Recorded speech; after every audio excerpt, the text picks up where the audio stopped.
مسعود شایعی، تنظیم فرهاد بهره‌مند.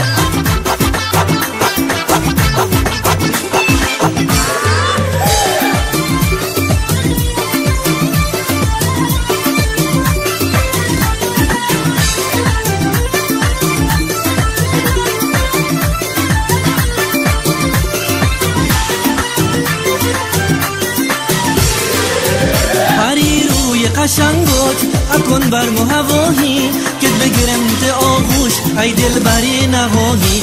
پری روی قشنگوت اکن بر هوایی که بگیرم ده آغوش ای دل بری نهایی، ای دل بری نهایی.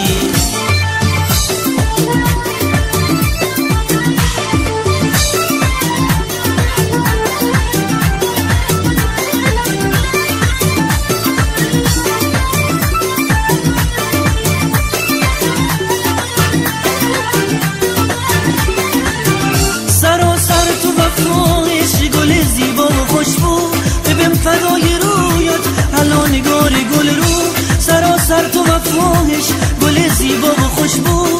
ببین فدای رویت حالا نگار گل رو، تویش تنها ستاره حتی دنیای تارم، دود کرد و دو روشن دل و دیدن گارم. بری روی قشنگت اکن بر هوایی که بگیرم ده آغوش ای دل بری نهایی.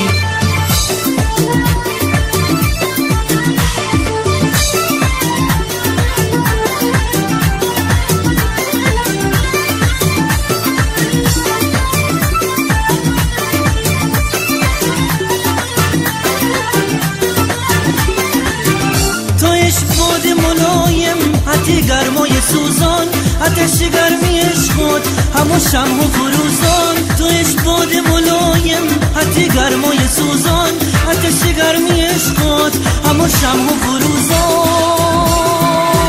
بهاور شاد و خرم کشم چون تو طبیبی، غمی و شلنگی جانوش حتی شهر غریبی.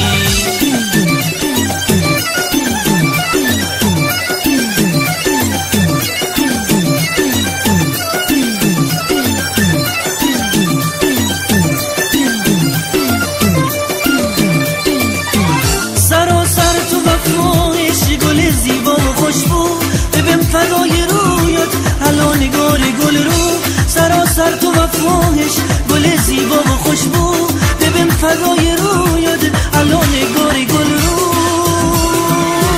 تویش تنها ستاره حتی دنیای تارم، دود کرد و دو روشن دل و دیدن گارم. بری روی قشنگت اکن بر هوایی که بگیرم ده آغوش ای دل بری نهایی.